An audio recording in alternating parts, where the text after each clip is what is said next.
반갑습니다. 인생교육 조력자 비비런덕입니다. 자, 오늘 구독자님의 요청으로 SK이노베이션 자기소개서 1번 항목 해설 보내드립니다. 제 영상이 처음이시라면 아래 정보란에 링크 주소를 따라 자소서 비법 노트 그리고 면접 비법 노트 영상에 댓글로 메일 주소 남겨주시면 보내드리도록 하겠습니다. 항목 살펴보겠습니다. 자발적으로 최고 수준의 목표를 세우고 끈질기게 성취한 경험에 대해 서술해달라고 최대 1000자 10단락 이내를 요구하고 있습니다. 그리고 괄호 안에 어떤 점들을 쓰라고 굉장히 상세하게 나와 있는데요. 정말 친절하다는 생각이 들었습니다. 특히 이 SK그룹 자소서 항목 같은 경우는 굉장히 친절해서 사실 다른 기업의 자소서 문항에 SK와 유사한 질문 내용이 나온다면 딱 이런 식으로 따라서 쓰면 되겠다 싶을 만큼 어떤 가이드 수준의 요구를 하고 있습니다. 이렇게 가이드가 제시되었다는 건 가이드에 맞춰서 작성이 되어야 한다는 뜻으로 해석을 하시고 괄호 안에 세부 내용들의 충실한 답을 달아가시면 되겠습니다. 우선 1번 항목에서 알고 가셔야 될 부분은 이 항목의 출제 의도를 생각해 보셔야 됩니다. 그리고 이 의도라는 것은 SK의 기업 문화나 인재상에서 비롯되었다는 사실까지 이해하시고 가셔야 됩니다. 수펙스라고 부르죠. SK그룹의 인재상에도 표현된 이 수펙스라는 개념은 슈퍼 엑설런트, 그러니까 인간의 능력으로 도달할 수 있는 최고의 수준을 갖춘 인재를 통해 일과 싸워 이기는 패기를 실천하는 인재를 바란다고 되어 있고요. 패기와 관련해서는 또 스스로 동기부여를 해서 높은 목표를 도전하고 기존의 틀을 깨는 과감함을 실행한다. 그 과정을 통해서 필요한 역량을 개발하기 위해서 끊임없이 노력하고 팀워크를 발휘한다라고 되어 있습니다. 그러니까 이러한 내용에서 인사이트를 먼저 얻으실 필요가 있다는 것이고, 다시 SK이노베이션만의 조직 문화를 살펴보면 할 말 하는 문화, 그러니까 치열하게 토론하고 합의하는 소통 문화를 통해서 일하는 방식을 혁신하고 회사의 발전과 이해관계자의 행복을 추구하는 것이 그야말로 SK이노베이션의 조직 문화라고 되어 있습니다. 그러니까 여기까지 살펴보신다면 어느 정도 감을 잡아보실 수 있을 겁니다. 그러니까 결론적으로 이 항목의 질문 의도를 분석해 본다면 도전을 두려워하지 않는 용기, 그것을 위해 계획을 세울 줄 아는 지혜와 높은 성과 달성 의지, 이렇게 볼 수 있는 것이죠. 자, 그럼 괄호 안의 지문들을 차례대로 보면서 어떻게 써야 되는지 한번 보도록 하겠습니다. 첫 번째로 본인이 설정한 목표, 이건 질문 문항에 나와 있듯이 타인에 의한 목표, 그러니까 주어진 미션이라는 것이 아닙니다. 내 스스로 설정한 목표야겠죠. 설령 주어진 목표라 하고 하더라도 일반적인 목표 수준을 뛰어넘는 수준의 목표의 어떤 재설정이라는 이 단계가 필요한 부분입니다. 그리고 두 번째에 목표의 수립 과정이라는 부분이 나오기 때문에 애초 이 해결해야 할 문제라는 것은 어느 정도 수준이었지만 당장 이 부분만 해결된다고 해서 끝나는 것이 아니라고 판단했다. 이런 정도의 논리를 먼저 풀어주면서 그렇기 때문에 남들이 생각하는 수준의 목표 그 이상의 것으로 재수립했다. 이런 식의 구성이 필요한 거라는 겁니다. 그 다음 세 번째로 처음에 생각했던 목표 달성 가능성을 쓰라고 하잖아요. 이것은 당연히 내가 세운 목표는 슈퍼 엑설런트한 목표였기에 감히 성공 가능성을 확신할 수 없는 것이었다는 주장이 나와줘야겠죠. 그래서 대다수 사람들이 생각했던 성공 가능성이라는 것은 굉장히 낮은 수준의 것이었다. 왜냐하면 이렇게 나와야 되죠. 물리적이고 정신적인 장애물이나 한계가 있었기 때문인데 그것은 이것과 다음과 같다. 이렇게 설명을 하시면서 구성을 해 나가셔야 됩니다. 여기서 이제 본인이 자발적으로 설정한 목표가 과연 그럼 얼마나 높은 수준이었는지 그 근거를 설명함으로써 목표의 비범함을 뒷받침할 수 있기 때문에 이 부분에서는 최대한 논리적으로 당시에 주어졌던 한계 상황들에 대해서 자세하고 납득 가능한 수준으로 충분히 풀어주시고 설명을 해주셔야 됩니다.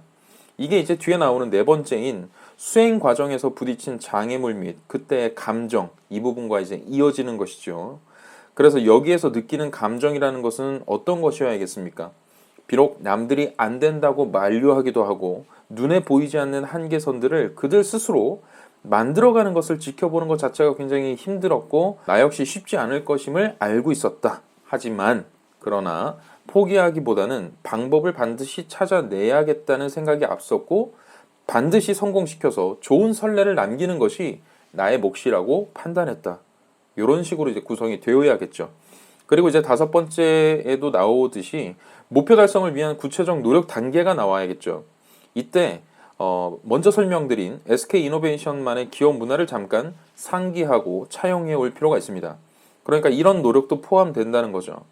수직적인 기존의 관행을 깨고 수평적으로 치열하게 토론하면서 조직 전반에 발전을 가져오거나 구성원 모두에게 이로운 방향, 이런 명분을 가지고 수립할 수 있었다. 이런 명분이 있었기에 가능했다. 이런 게 이제 나와주면 좋겠죠. 그래서 여기에 이제 구체적 노력으로 해당되는 좋은 예시라는 것은 이런 것이 있을 것 같습니다.